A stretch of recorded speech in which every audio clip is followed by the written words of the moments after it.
Hi everyone, thanks for coming to the free webinar of how to keep your dog focused in the agility ring. My name's Lynn Madden. I'm a OneMind Dog instructor here in Australia and one of the coaches on the website behind the chat bubble. So I'm who you get if you're asked any questions on the site. So let's get started. What we're going to cover today is basically what is focus and why do we want it, how we build it, how we deal with distractions, adding clarity, and then any troubleshooting that we might need to do. So first off, we just want to have a little chat about Tekla. So Tekla is Yanita's dog, who was at the top of their game on the world stage when she lost her hearing. And she's the reason behind this whole OneMind Dog philosophy. So once she lost her hearing, Yanita was using a mostly verbal-based system. And so then she realized she's going to have to learn how to communicate with her dog on a different level. So what started was a series of trial and errors to work out how she could communicate with Tekla.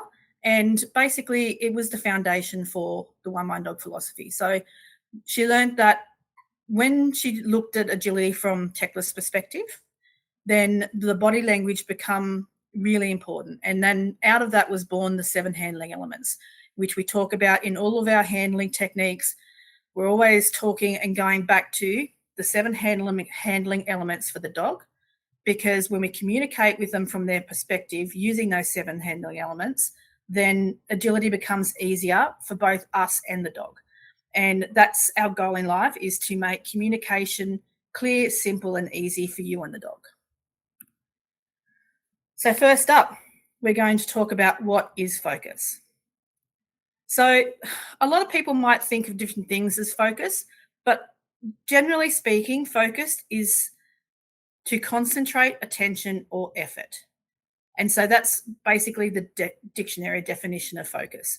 And so what we're talking about in terms of agility is the dog's ability to focus on the job, which is the agility, on us as the handler, and on the obstacles around them. So typical challenges that most people have when it comes to focus, and are the common things that get asked of me, is how do I get my dog to focus on me? Why does my dog get distracted so easily? Why won't my dog listen when there are other people and noises around? These are really common problems. So if you're having these problems, please realize that you're in the large majority of us, because all of us at some stage are going to have these issues with our dogs. And if we recognize that focus is a really important skill to have early, then we can start teaching this early. So what can cause focus issues? Generally speaking, there are a couple of main things that will cause it. And there are definitely other things outside of this, but in agility, these are the main things that cause focus issues. Firstly, the dog isn't clear on what's being asked. And that comes down to us not breaking down skills into small enough pieces so that the dog can understand and be successful. Next is we raise our expectations too far. So we might put a toy behind a jump, asking our dog to go forward and take the jump when they're young. And we might put the reward behind there once or twice. And then we expect the dog to be able to do that straight away and remove the reward. And so that's just taking things too quickly. And then the dog starts to look at us, run past the jump, all different things. And it's not necessarily a problem with the dog. It's a problem with what we've done and raising that expectation too quickly. So we need to make sure that we're helping our dogs be successful. The environment feels overwhelming. There are dogs out there that are just naturally environmentally sensitive, and that comes in many forms. We have a really good course on the website called Tips on Tackling Ring Stress, which covers all of this, and we've done webinars on this in the past.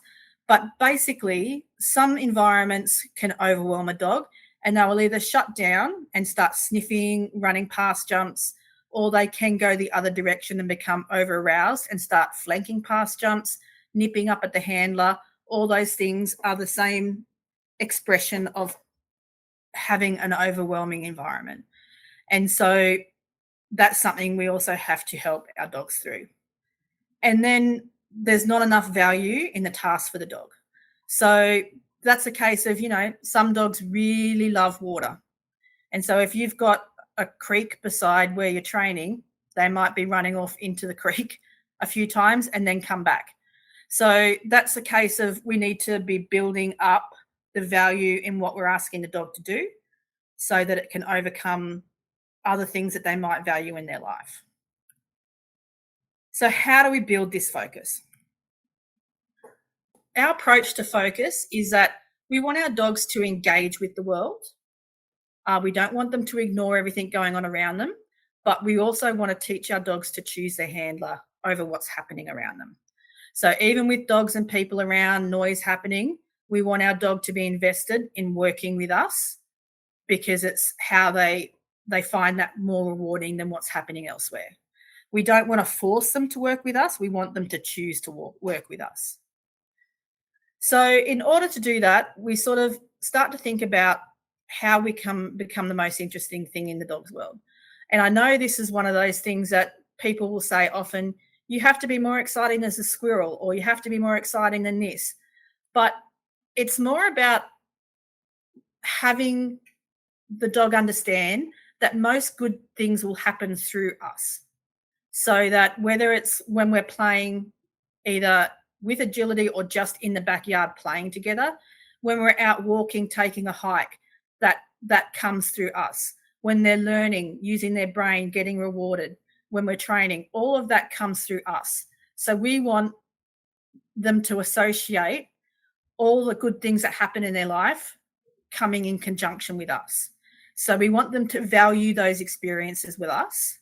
And when they value those experiences for us, then the focus starts to shift towards us when other things are happening, because they know that the good things and the good experiences come through us.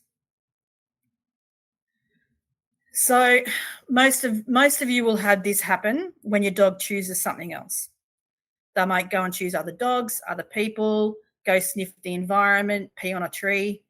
All of this stuff, I want you to realize it's just information and helps us understand how we can change our dog's focus. So if they're starting to disconnect and go somewhere else, then we need to think to ourselves, what's happening now that's caused that to happen?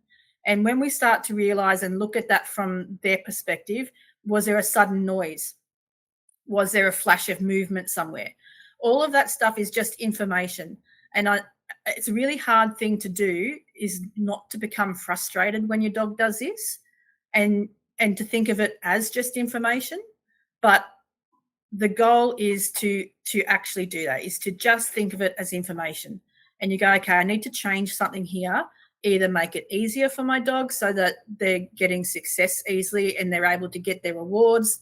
Am I rewarding highly enough? Am I rewarding more frequently enough? Am I making it too hard? Does my dog understand what I'm asking of them? So it's all just information for you to tailor your training sessions. Now, distractions. Most of you will know that distractions are the main issue that we have in agility.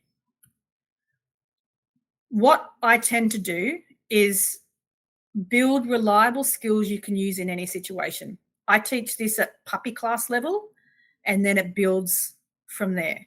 So some examples of fun and easy behaviors your dog can do while they're waiting, while they're in lining up for agility, while they're in the environment when things are happening around them.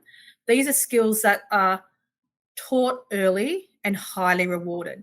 So if you look at it, I'm going to play a video of Drift as a puppy.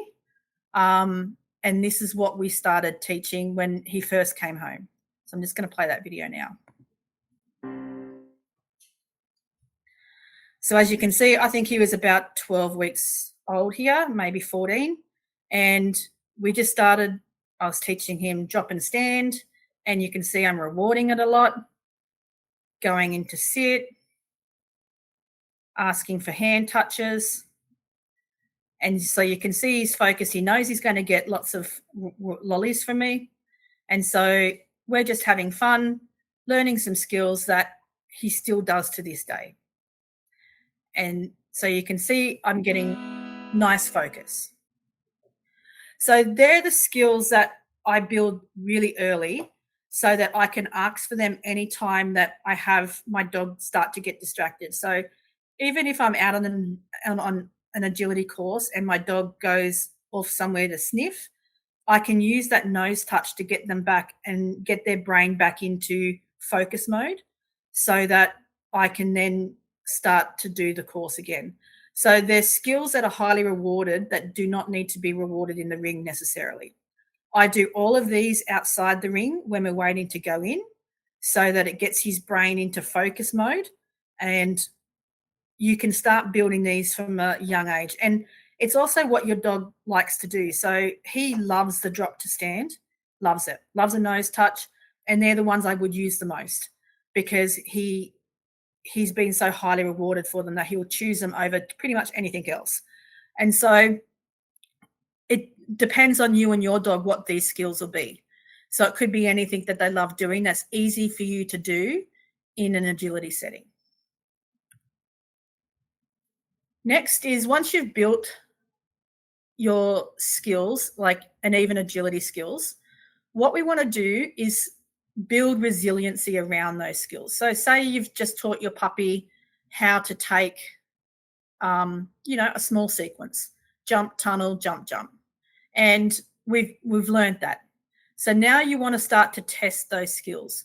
And when we start testing our skills, we want to build duration, distance, and distraction. And once we strengthen in each of these areas, then distractions become less of a problem and the focus becomes high. The thing with testing skills in agility is you only ever want to change one of these at a time. So, for example, if I'm going to increase the distraction, I want to make sure that I'm the same position I was last time. So if I want to add somebody walking past with a dog, then I want to make sure that I'm there with my dog in the same situation as before. I'm not going to increase the distance away. I'm not going to try and make them sit in the start line, stay for too long. I'm going to keep everything else the same and just add a distraction. Then if I want to change something else, say the distance that I'm handling my dog from, then I want to reduce the distractions and keep them the same and then just add the distance. So testing these skills, this is how we do it. And I have a video here to show you of drift. And so that video I just played beforehand of him learning his basic skills. I then have a video showing him learning that with distractions as a puppy. And I took a video of him the other day in the same type of situation. So as you can see, this is Drift a little older. This is my friend Fiona and her dog. So I've got a nice dog that we're just training the distractions on. So I've got her playing with her dog while I'm doing the same skills that I did in that first video with Drift. Pretty much word for word, same skills. Now, in a minute, you're going to see Fiona get up and move. And you can see Drift notices and he'll do a little head check, but comes straight back to me. That's what we're after, him to notice what's happening in the environment and then turn straight back to me. And so these are all skills that I was layering in early so that he could do it. This was us the other day. So there's Drift and his friend Tucker. And we're actually going to be doing pairs together in Australia, which means both dogs will be running the course at the same time. And so as you can see, they're just playing at the moment, chasing each other around while we're getting ready. I wanted to show you this so that you can see how he switches from play mode to come into work with me mode. So he's off there and we're just about getting ready to start. So they're having a wonderful time.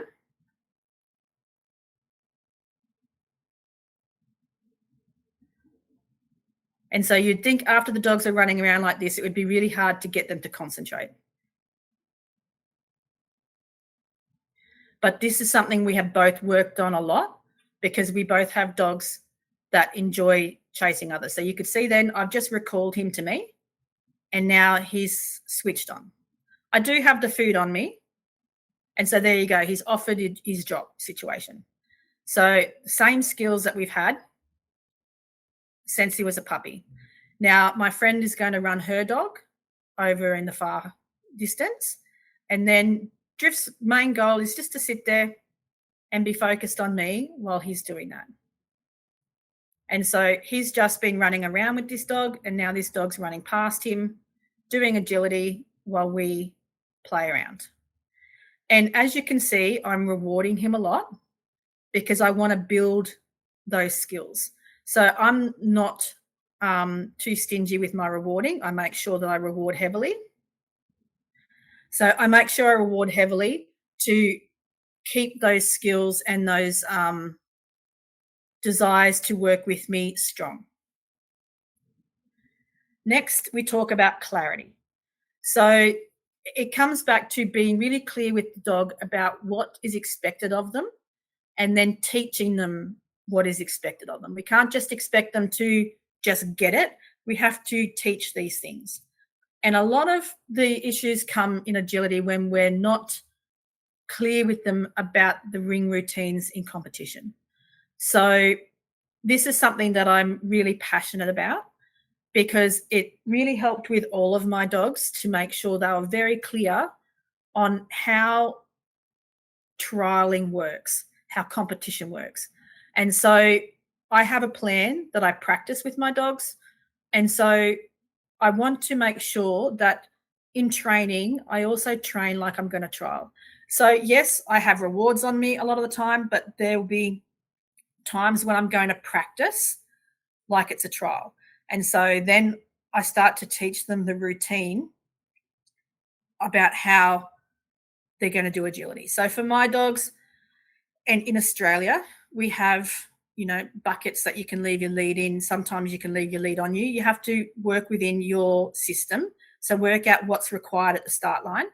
And we also have lead stewards that will come and take the lead from us. So you have to practice all the different scenarios. But basically, I want my dog to understand that they will get rewarded outside the ring. And then when we go in the ring, when I take their lead off and set up, they need to do the thing before, like do the agility. And then when the lead goes back on, that's when they can have a party and that's when they're going to get the reward. So I have a video I'd done a little while ago with my girl Stormy, who was the catalyst for my initial ring stress webinars and all of my passion for this, because she would get to an agility trial and just shut down. She'd run past jumps and I couldn't work out what was going on until I realized I had never trained her without the rewards on me, ever. And then I sort of hit myself in the head and went, that was stupid. And so I went and I think it took me 6 weeks to train this. And then from then on, she just qualified most times we went out for a trial because she went, I understand. So if I'm going to get my reward at the end, that's fine. I have a plan. I know how it's going to work. And for her, clarity was key. So this is her. And as you see, I was rewarding her out of her container, leaving the container there. I'm walking over to the start line with her special agility lead. And then Fiona's practicing being my lead steward. She takes it back, puts it in the bucket that's usually at the end of our runs.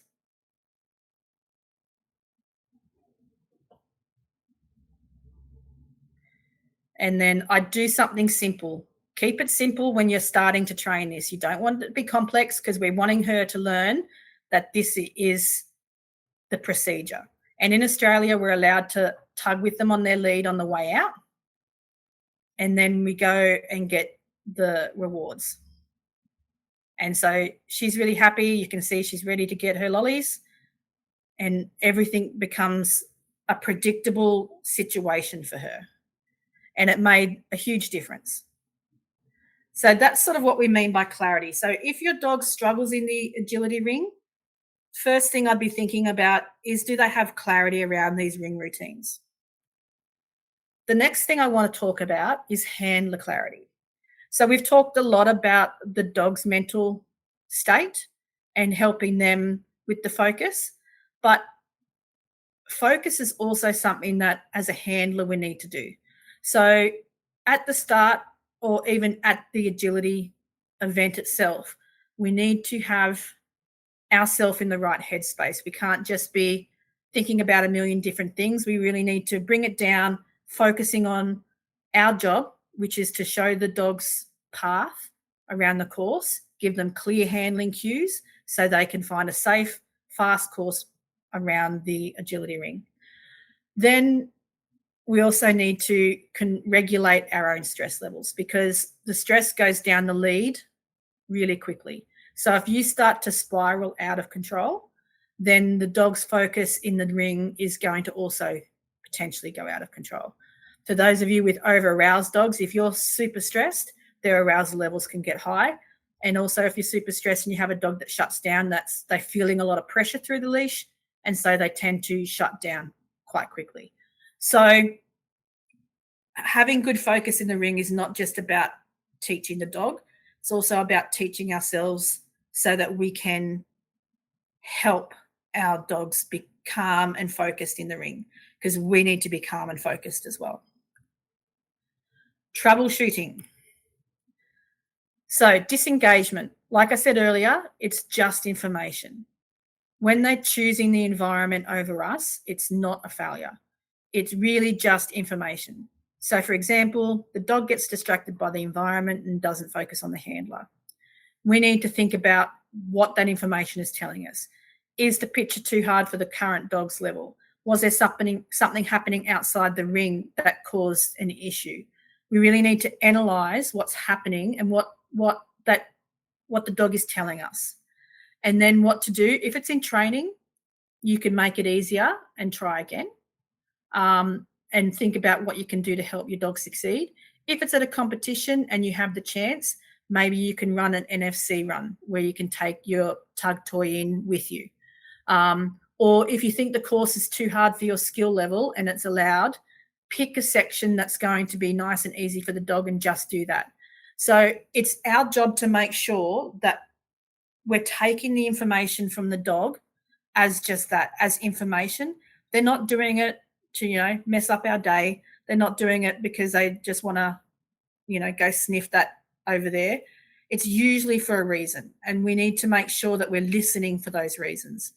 And then if the dog's telling us with disengagement that something's not right, then we need to listen, make adjustments, and then try again. And some dogs will just say, I just can't today. And that's all right as well, because dogs are beings as well. They have good days, bad days. They might be feeling off. Who knows? So it's our job to listen to our dogs so that we see what's happening in the situation, take that information and decide what's best to do next. Some final thoughts. In terms of focus and potentially not having it, you're not alone. It's something that you build by building relationship with your dog. Have a plan that you practice in training. So all of this comes down to just thinking about what you can do with your dog to help create their focus. There's not a lot of, none of this is covering anything like really behavior-wise that could be going on with your dog medical-wise. These are just your general issues with potentially wanting to go off and sniff or finding the environment more stimulating, all these things. This is how we approach getting the focus so that this becomes less. The other thing I want to mention is when you are training is to keep your sessions nice and short. Also to think about when you've finished a repetition of something, say you've done a little sequence, to make sure that you remember that the whole repetition lasts until you get back to the start. So once you've rewarded your dog, you can't just disengage with your dog then and then walk back to the start and then your dog's all sniffing somewhere. You need to keep their focus all the way back to the start. And that's going to help get the clarity and focus in your agility training. Megan Foster calls it loopy training. I took it to heart when I learned it from her, and it's definitely something that helps with dogs a lot. And I teach it to a lot of my students when I'm doing seminars is once they've finished a run, You want to keep your dog's engagement. And even if you have to put a lead on them to get back to the start, then it gives the chance for the dog to stay engaged with you without choosing something else in the environment. So these are the things that I want you to think about. It's all just information. Focus comes through relationship building that builds connection, and then that will build the dog choosing to focus on you and engage with you over everything else that is happening. And if something does happen, they are independent beings. They're not robots. And so trying to limit your frustration will be vital. So thank you so much for watching. I'll look forward to catching you all again soon.